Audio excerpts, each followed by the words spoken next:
The 1970 Isle of Wight Festival was held between 26 and 31 August 1970 at East Afton Farm, an area on the western side of the Isle of Wight. It was the last of 3 consecutive music festivals to take place on the island between 1968 and 1970 and widely acknowledged as the largest musical event of its time, greater than the attendance of Woodstock. Although estimates vary, the Guinness Book of Records estimated 600,000, possibly 700,000 people attended. It was organized and promoted by local brothers, Ronnie, Ray and Bill Foulk. Ron Smith was site manager and Rikki Farr acted as compere. The preceding Isle of Wight Festivals, also promoted by the Foulks, had already gained a good reputation in 1968 and 1969 by featuring acts such as Jefferson Airplane, T-Rex, The Move, The Pretty Things, Joe Cocker, the Moody Blues, The Who, and Bob Dylan in his first performance since his 1966 motorcycle accident. The 1970 version, following Woodstock in the previous year, set out to move one step forward and enlisted Jimi Hendrix. With Hendrix confirmed, artists such as Chicago, The Doors, Lighthouse, the Moody Blues, The Who, Miles Davis, Joan Baez, Joni Mitchell, Jethro Tull, Sly and the Family Stone, 10 years after, Emerson, Lake and Palmer and Free willingly took up the chance to play there. The event had a magnificent but impractical site, since the prevailing wind blew the sound sideways across the venue, and the sound system had to be augmented by Pink Floyd's PA. There was a strong, but inconsistent line-up, and the logistical nightmare of transporting some 600,000 people onto an island with a population of fewer than 100,000. Political and logistical difficulties resulted in the organizers eventually realizing that the festival would not make a profit and declaring it to be a free festival, although the majority of the audience had paid for tickets in advance, and the event was filmed contemporaneously. The commercial failings of the festival ensured it was the last event of its kind on the Isle of Wight for 32 years. Planning difficulties. The opposition to the proposed 1970 festival from the residents of the Isle of Wight was much better coordinated than it had been in previous years. The Isle of Wight was a favourite retirement destination of the British well-heeled, and a haven of the yachting set, and many of the traditional residents deplored the huge influx of hippies and freaks. This led to the introduction of the Isle of Wight County Council Act 1971 designed to control any further happenings of this kind. Renting a few acres of suitable farmland to hold a music festival had in earlier years been a simple commercial matter between the promoters and one of the local farmers, but by 1970 this had become subject to approval decisions from several local council committees who were heavily lobbied by residents' associations opposing the festival. As a result of this public scrutiny, the preferred ideal location for the third festival was blocked, and the promoters in the end had no choice but to accept the only venue on offer by the authorities, East Afton Farm, Afton Down, a site that was in many ways deliberately selected to be unsuitable for their purpose. One unintended result of the pick of location was that, since it was overlooked by a large hill, a significant number of people were able to watch the proceedings for free. Performances. Wednesday 26th, Judas Jump, a heavy progressive rock band featuring Andy Bown and Henry Spinetti of The Herd and Alan Jones of Amen Corner. Kathy Smith, a Californian singer-songwriter, signed to Richie Havens' label, Stormy Forest, was well received. Rosalie Sorrells, another folk musician, accompanied by David Bromberg on guitar.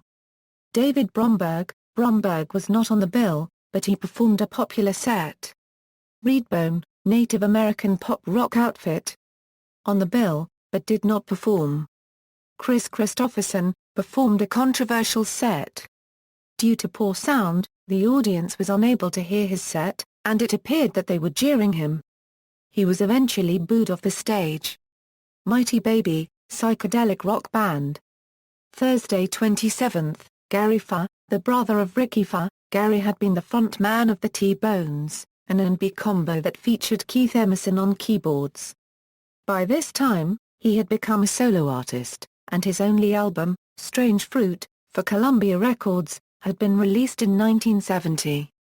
Supertramp, their debut album, had just been released a month prior to the festival. Andy Roberts' Everyone, Ray Owens' Moon, Ex-Juicy Lucy vocalist, Howl, Scottish hard rock band formerly known as the Stoics, featuring Frankie Miller, Black Widow, a British band that wrote songs about Satan worship in their 1970 debut LP, Sacrifice, The Groundhogs, English blues rockers, Terry Reid, the English singer performed with David Lindley. The set was released on CD in 2004.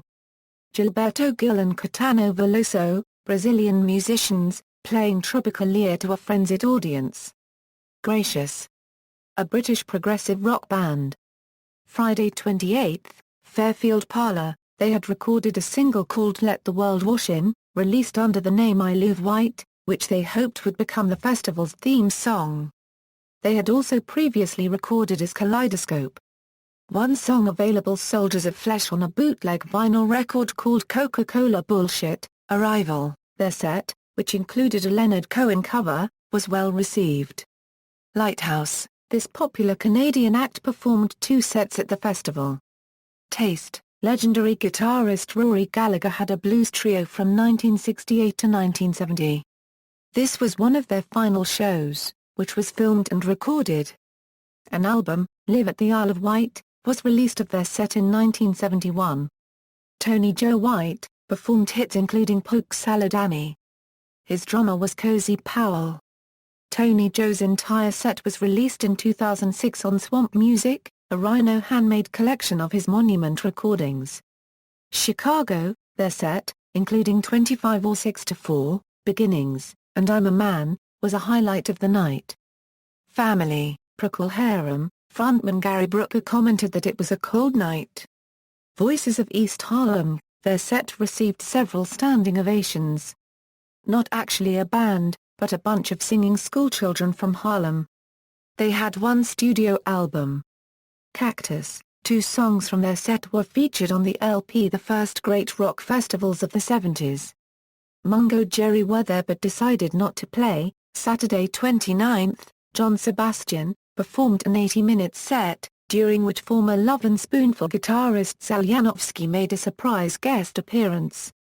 Sean Phillips, American folk musician, performed an impromptu solo set following John Sebastian. Lighthouse, Joni Mitchell, played a controversial set.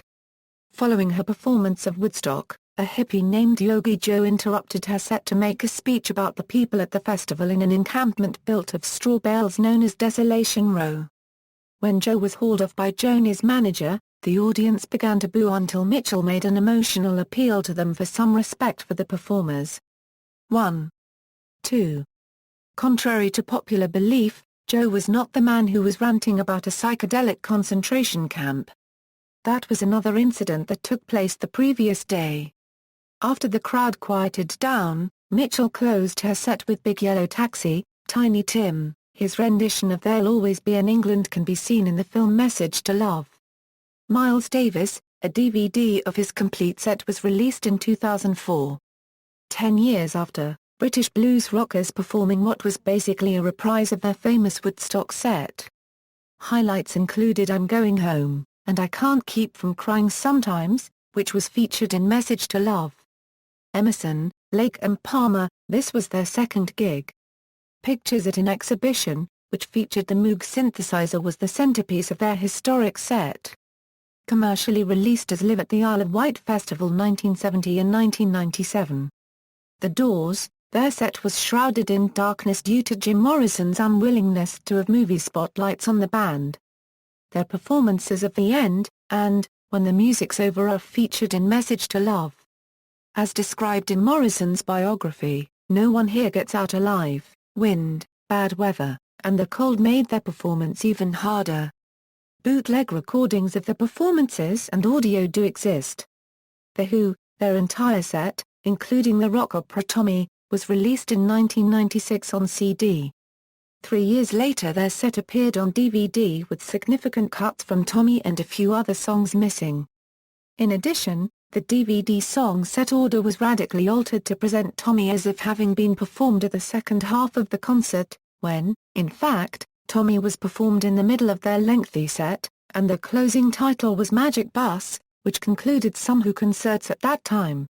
A 2006 reissued DVD of the concert retains the altered order, despite having been personally supervised by Who guitarist and songwriter Peter Townshend. Sly and the Family Stone, the showstoppers of Woodstock, performed to a tired audience on the early morning of Sunday. However, the audience woke up for spirited renditions of I Want to Take You Higher, Dance to the Music, and Thank You, which featured Sly on guitar. Prior to their encore, another political militant decided it was time to make a speech, and the booing audience started to throw beer cans onto the stage. Freddie Stone was hit by a flying can and an angry Sly decided to skip the encore. He did promise a second appearance, but this never occurred. Melanie, this Woodstock veteran, played a well-received set as the sun rose.